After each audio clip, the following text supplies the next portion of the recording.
Masa kemunduran Tarumanegara dan pemisahan Galuh.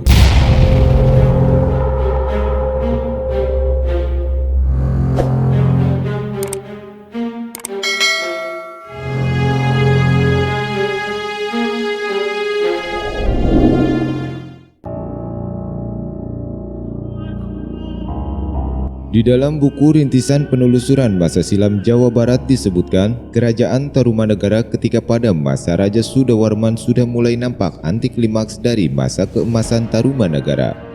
Sudawarman Raja Tarumanegara ke-9 dengan gelar Sri Maharaja Sudawarman Mahapurusa Sang Paramertarsi Hariwangsa yang berkuasa dari tahun 628 sampai 639 Masehi.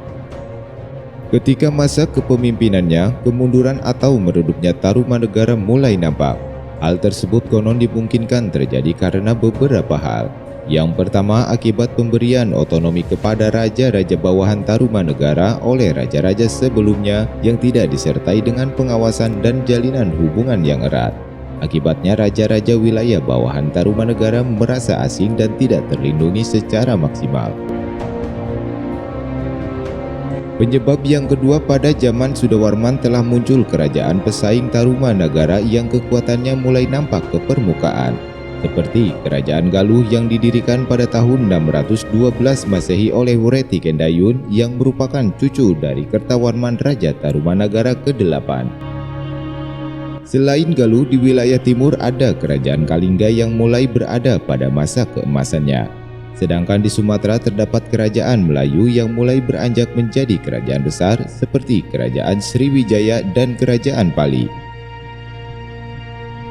Sudawarman secara emosional tidak terlalu menguasai persoalan di Tarumanegara dengan baik. Pasalnya sejak kecil ia tinggal di Kanci kawasan Palawa, sehingga masalah Tarumanegara menjadi asing baginya.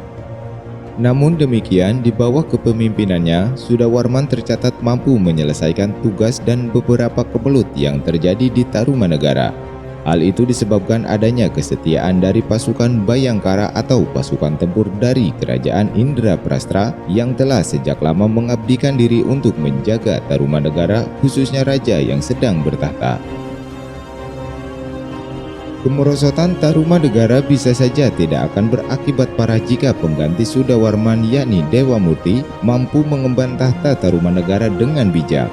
Berbeda dengan Sudawarman yang berbudi luhur, Dewa Murti dikenal sebagai sosok raja yang arogan dalam memimpin, kasar dan tidak berbelas kasihan. Di bawah kepemimpinannya, keadaan Tarumanegara semakin tak terkendali, ditambah lagi dengan hilangnya kepercayaan dan bakti kepada raja dari para petinggi dan penghuni istana. Dalam keadaan yang semakin terpuruk, terjadilah kemelut di dalam istana yang mengakibatkan perselisihan antara Dewa Murti sebagai raja dengan para petinggi kerajaan yang mulai tidak sejalan dengannya. Hingga pada akhirnya terjadilah pertempuran di antara dua kubu yang mengakibatkan terbunuhnya Dewa Murti oleh Brajagiri yang merupakan anak angkat dari Kertawarman Raja Tarumanegara ke-8. Brajagiri sendiri kemudian tewas di tangan Sang Nagajaya, menantu dari Dewa Murti. Setelah tragedi berdarah di dalam istana Tarumanegara tersebut, Sang Nagajaya kemudian dinobatkan sebagai raja pengganti dengan gelar Maharaja Naga Jayawarman Dharmasetia Cupu Jayasatru. Sang Nagajaya bertahta dari tahun 640 sampai 666 Masehi, dan setelah ia wafat, tahta Tarumanegara diteruskan oleh Linggawarman yang dinobatkan sebagai raja ke-12 pada tahun 666 Masehi. Linggawarman bergelar resmi Maharaja Linggawarman Atma Hariwangsa Panunggalan Tirtabumi. Raja Linggawarman bertahta di Tarumanegara terbilang sangat singkat. Ia hanya memimpin Tarumanegara sampai tahun 669 Masehi. Kemudian ia digantikan oleh menantunya yakni Tarusbawa yang sebelumnya merupakan raja dari Sundapura bawahan Tarumanegara. Tarusbawa memerintah dari tahun 669 sampai 723 Masehi dan bergelar Maharaja Tarusbawa Dharma Waskita Manung Manggalajaya Sunda Sembawa. Dengan melihat pamor Tarumanagara yang semakin merosot, Tarusbawa sangat menginginkan untuk mengembalikan nama besar Tarumanagara dan mengangkat kembali masa kejayaannya. Dengan keinginan tersebut, ia pun memimpin Tarumanagara seperti zaman Raja Besar Purnawarman dengan bertahta di Sundapura. Sekaligus ia pun mengganti nama kerajaan Tarumanagara menjadi Kerajaan Sunda. Penggantian nama kerajaan yang ia lakukan tentu saja sangat berdampak terhadap kerajaan-kerajaan yang berada di bawah kekuasaan Tarumanagara.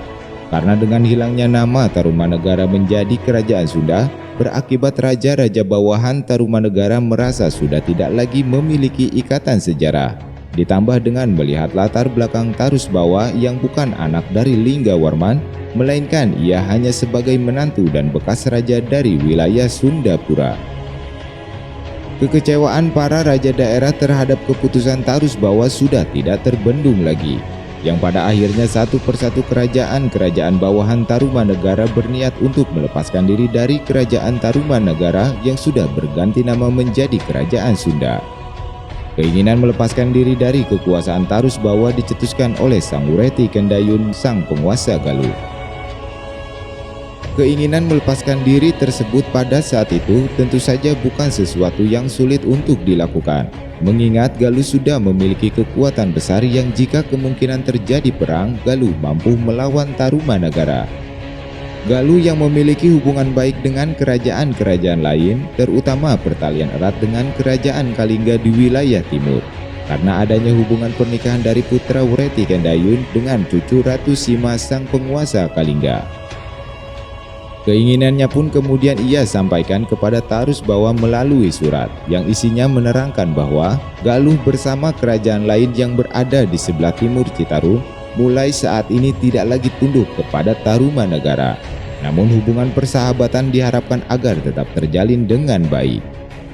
Wreti Kendayun dalam suratnya pun memberikan ultimatum kepada Tarusbawa bahwasanya Tarumanagara jangan pernah menyerang Galuh Pakuan dan wilayah kekuasaannya, karena kekuatan pasukan Galuh pada saat ini jauh lebih kuat 3 kali lipat dibanding pasukan perang Tarumanagara.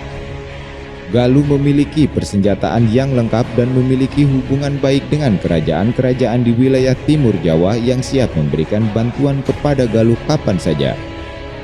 Permintaan untuk memisahkan diri tersebut tentu saja tidak akan dikabulkan jika terjadi di masa kepemimpinan Sang Purnawarman Raja Besar Tarumanagara. Namun Tarumanagara kini berada dalam masa terpuruk yang jika dibandingkan dengan kekuatan yang lama sudah jauh berkurang.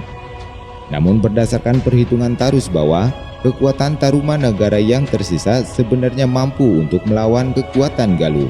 Namun Tarusbawa tidak melakukan itu. Ia berpikir lebih baik memimpin setengah kerajaan daripada terjadi perang besar yang pada akhirnya mengakibatkan hancurnya seluruh kerajaan.